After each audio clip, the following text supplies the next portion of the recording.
30 seconds. That's all it took. One moment, 274 people were flying peacefully above the endless blue of the Pacific Ocean. The next, they were falling. At 41,000 feet, China Airlines Flight 006, a Boeing 747 SP bound for Los Angeles, suddenly flipped upside down. Passengers were ripped from their seats, slammed against ceilings, and thrown across the cabin as the aircraft plummeted toward the ocean below. The once silent cabin now echoed with screams, shattering glass, and the violent roar of air tearing past the fuselage. Inside, chaos reigned. Luggage burst from overhead bins, food carts flew through the aisles, and oxygen masks whipped around like loose vines in a storm. Passengers clung to anything they could grab, praying, crying, and gasping for air as the jet nosedived at over 500 miles per hour. In the cockpit, panic met disbelief. The captain, Yu Ho, a veteran pilot with over 15,500 hours of experience, gripped the controls with both hands. His co-pilot shouted altitudes as the numbers spun downward in a blur. 35,000, 25,000. The altimeter was spinning so fast it looked broken. The Boeing 747, the mighty queen of the skies, was out of control. For reasons no one yet understood, one of its engines had failed, and in seconds, the autopilot had disengaged. Now the massive aircraft was spiraling, rolling nearly 360 degrees, nose down, plunging like a comet through clouds. The G-forces pinned the crew to their seats. Every attempt to pull up felt useless. The control column shook violently. The wings groaned under stress. Metal panels flexed and screamed, and through the cockpit windows, the horizon spun in dizzying circles. Sky, ocean, sky, ocean. A blur of blue and gray. For 2 minutes and 40 seconds, Flight 006 fell through the sky, losing nearly 30,000 feet in that time. That's faster than a skydiver in freefall. The passengers had no idea whether they were seconds from impact or already dead. Then at 9,500 feet, a miracle. The captain, fighting blackout from the G-forces, pulled the control column back with every ounce of strength left in him. The nose slowly lifted. The screaming metal began to steady. The descent stopped. Silence. The 747 was still flying, battered, scarred, but alive. In the cabin, people cried and prayed. The flight attendants checked for injuries. The captain, drenched in sweat, stared at his instruments in disbelief. They had just survived one of the most violent dives ever recorded in a commercial jet. But survival raised a terrifying question. Why had it happened at all? Because what brought this plane down wasn't sabotage. It wasn't wet. It was something far more human. A chain of small errors and one deadly misunderstanding. To uncover how that happened, we need to go back to the moment before everything changed. It was supposed to be an ordinary day, the kind pilots dream of. March 19th, 1985, Taipei to Los Angeles. Clear skies, smooth air, and a flight path over the wide Pacific. For Captain Yu Ho and his crew, this was just another long-haul mission. Nothing special, nothing dangerous. Flight 006, a Boeing 747 SP, the special performance variant of the Queen of the Skies, was a magnificent machine, shorter than a regular 747, but capable of flying longer distances. A true powerhouse. On that morning, it carried 251 passengers and 23 crew members, climbing effortlessly through the clouds. At 41,000 feet, the autopilot was on. The cockpit was quiet. The 4 Pratt Whitney JT9D engines hummed smoothly. Beneath the wings, the crew chatted lightly about weather and arrival times. The passengers were served meals. The cabin lights dimmed, and flight attendants moved down the aisles with the calm rhythm of routine. Everything about Flight 006 screamed normal. But deep inside the right wing, one of those four engines, engine number 4, was slowly dying. It began subtly, a small, almost invisible drop in fuel flow. Then a flicker on the engine gauge. Nothing major. The flight engineer made a note, but didn't sound an alarm. After all, at that altitude, a small hiccup was not unusual. Then suddenly, the RPM needle for engine number 4 dropped. The engine spooled down and flamed out. A failed engine at cruise altitude isn't supposed to be catastrophic. A Boeing 747 can fly safely on 3, even 2 engines, if handled correctly. But in this case, the way it failed and how the crew responded would set off a chain reaction that nearly destroyed the plane. The flight engineer reported the problem. The captain instructed a restart procedure, but it didn't work. The air rushing past the stalled engine prevented it from reigniting. As the aircraft continued westward, the failure caused the plane to yaw slightly to the right. The autopilot, trying to compensate, quietly began banking left to level the wings. To the human eye, the horizon still looked straight. Everything seemed fine. But the autopilot was straining, correcting, compensating, fighting subtle imbalances the crew couldn't feel. Then came a fatal assumption. Captain Ho believed the autopilot would continue to manage the situation. He didn't disconnect it or manually trim the aircraft. The crew, trusting the systems, focused on restarting the engine. But high above the Pacific, the subtle drift grew stronger. Without realizing it, the massive Boeing 747 began to roll. Slowly, invisibly, a 1-degree bank, then 2, then 5. Then no one noticed. The horizon outside looked level. The instruments, already affected by the yaw, weren't easy to interpret. What the crew didn't know was that their jet, their 400-ton machine, was silently slipping toward disaster. The calm before the chaos was ending. In just a few minutes, the autopilot would give up, and gravity would take over. The problem with engine number 4 wasn't just that it failed, it was how it appeared to fail. In the cockpit of China Airlines Flight 006, warning lights glowed faintly on the flight engineer's panel. The crew believed the rightmost engine had simply lost thrust, a common issue at high altitude. Restarting it should have been simple. But what they didn't know was that the engine wasn't the real threat. The real danger was how the autopilot was trying to hide the imbalance it created. As engine number 4 flamed out, the 747 began to yaw slightly to the right. The autopilot, determined to keep the plane level, quietly applied opposite aileron and rudder, banking the jet gently left. Normally, pilots would feel this correction through the yoke or see it visually on the horizon. But at night, 41,000 feet over the ocean, with no visual references outside, that subtle drift was invisible. The instruments showed the truth, but only if you were looking closely. And in this cockpit, all eyes were glued to the engine gauges. Captain Ho ordered another restart attempt. Fuel pumps on, ignition switch engaged. But as they tried, the aircraft began to roll slightly more left, then more, until the right wing lifted higher and higher. The bank angle grew, 10 degrees, 20, 30. Still, no one noticed. To make matters worse, the engine instruments themselves were misleading. The airflow past the dead engine sensors caused incorrect readings, making it seem like the engine was still spinning slightly, when in reality, it had completely flamed out. The cockpit believed the engine was still partially alive.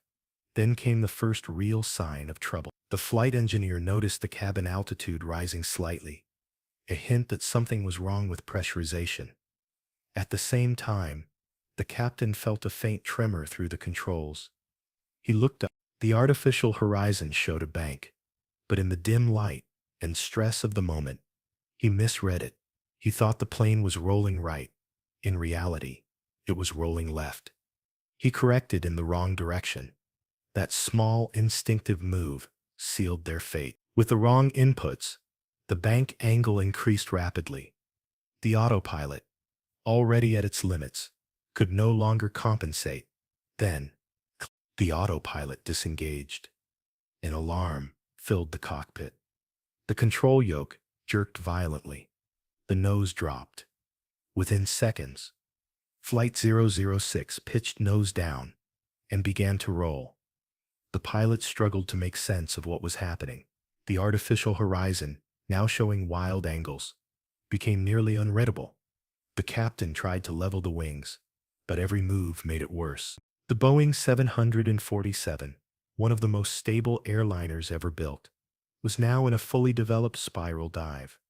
The descent began so fast that passengers in the cabin felt their bodies lift from their seats. Drinks, trays, and people were thrown into the air. The sound of rushing wind grew into a howl as the jet plunged toward the Pacific. No one knew it yet, but the aircraft had entered a dive that would later be studied in flight schools around the world as one of the most violent, uncontrollable descents ever survived by a commercial jet. And at the heart of it all was one failed engine that lied. The moment the autopilot clicked off, everything changed. The Boeing 747, this mighty, four-engine titan of the skies, suddenly became a wild, unrestrained beast. The nose dropped sharply. The wings tilted past 60 degrees. Within seconds, Flight 006 entered a terrifying spiral dive. Inside the cockpit, alarms screamed, lights flashed red. The co-pilot shouted altitude numbers, but they were dropping so fast it was impossible to keep up. 37,000, 30, 25. Captain Yu Tsong-ho gripped the yoke with both hands, pulling as hard as he could, but the controls felt frozen solid. The G-forces pressed him deep into his seat, his vision blurring at the edges. The artificial horizon was spinning. The instruments were useless. He wasn't flying anymore. He was falling. Outside, the jet tore through clouds like a bullet. The wings, massive and strong, began to bend under the pressure. At one point, investigators later found, the aircraft was falling at over 30,000 feet per minute, nearly 500 miles per hour, nose down. In the cabin, pure terror. Passengers screamed prayers. Some fainted as oxygen masks dropped violently from the ceiling. Trays, luggage, and debris flew in every direction. The aircraft was upside down, then sideways, then upright again, spinning uncontrollably through the sky. In that chaos, Captain Ho did the only thing he could: trust instinct. He cut power to the remaining engines, reducing thrust to stabilize the descent. Then, inch by inch, he fought the controls. He pulled against G-forces that felt like a ton of weight pressing against his arms. Every movement felt futile. Every second stretched into eternity. But something shifted. At around 11,000 feet, the aircraft began to respond. The dive was still steep, but the air was denser now, giving the control surfaces bite again. The captain managed to roll the wings level, just enough to pull the nose up. Then came the moment that would be studied by pilots for decades. At 9,500 feet, with the ocean just seconds away, Captain Ho pulled with every ounce of strength left in his body. His muscles screamed. His vision darkened. And then, the nose rose. The Boeing 747 leveled out, slamming the passengers back into their seats as G-forces reversed. Loose objects crashed to the floor. The sound of the engine steadied. The altimeter finally stopped spinning. Flight 006 was flying again. Silence filled the cockpit. The co-pilot looked around in disbelief. The flight engineer muttered, "We're still alive." But the aircraft was in bad shape. Hydraulic systems were damaged. The landing gear wouldn't retract properly. The cabin was torn, and sections of the tail had fractured. Still, somehow, this broken jet, this scarred survivor, was staying in the air. Captain Ho radioed a mayday to air traffic control, his voice steady but heavy with exhaustion. "Mayday, mayday." China Airlines 006. We've lost control. Now level at 9,000. Request vectors back to San Francisco. After the most violent 2 minutes of their lives, the crew now faced a new challenge, bringing the crippled aircraft safely to the ground. They had survived the fall. Now they had to land the wreck. When China Airlines Flight 006 finally touched down at San Francisco International Airport, it was more than just a landing. It was a miracle. The aircraft had deep structural damage. The vertical stabilizer was cracked. Hydraulic fluid was leaking.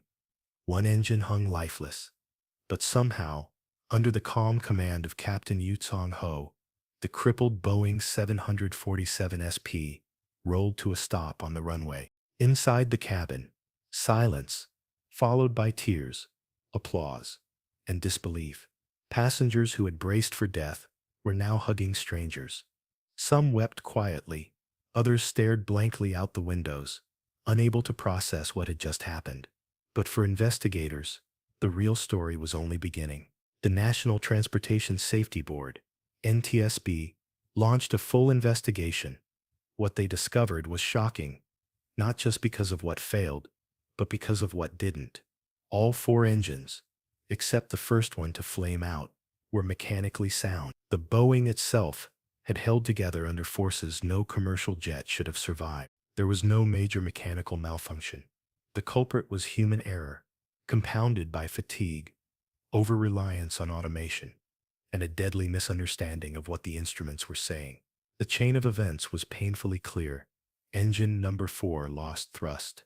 The autopilot compensated by banking left. The crew, focused on the engine problem, missed the growing bank angle. When the autopilot disengaged, the jet immediately rolled over. Disoriented, the captain curvetted in the wrong direction, sending the 747 into a spiral dive. It wasn't recklessness. It was the perfect storm of human limitation.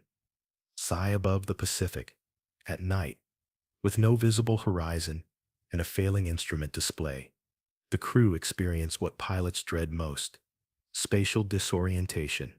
Their senses betrayed them. What felt level was actually a deadly roll. Captain Ho was criticized for not cross-checking instruments sooner, but aviation experts also recognized his extraordinary control and strength. Despite the errors that led to the dive, his actions in the final seconds saved 274 lives. Boeing engineers later examined the jet and were astonished. The airframe had endured 5.1 Gs of force, far beyond what it was designed for. The wings had flexed nearly to breaking point. Yet, because of this incident, training around autopilot, reliance, and unusual attitude recovery changed worldwide. Airlines began emphasizing manual flying skills, awareness of automation limits, and the dangers of tunnel vision during in-flight malfunctions. Captain Ho continued to fly for years after the accident, but he never forgot that night. "I thought it was over," he said later. "But the airplane, she wanted to live. And maybe that's what makes Flight 006 so haunting." It wasn't just a story about a plane that fell. It was about how humans, flawed, frightened, but determined, fought the impossible and won. A reminder that in aviation, as in life, even when everything spirals out of control, courage, instinct, and sheer will can still pull you out of the dive. If this story gripped you, don't let it fade when the credits roll. Every time a plane takes off, stories like this one, of courage, failure, and survival, live quietly in the background of modern aviation. If you want to uncover more of them, hit subscribe and turn on notifications, because next time, we'll take you inside another flight that defied the odds, another cockpit where seconds decided hundreds of lives. Your support keeps these stories alive, stories that remind us what it truly means to stay calm when everything falls apart. This is not just about airplanes. It's about humanity, under pressure, and the question that always lingers at 35,000 feet when everything goes wrong: who will take control? Stay tuned. The next flight is boarding soon.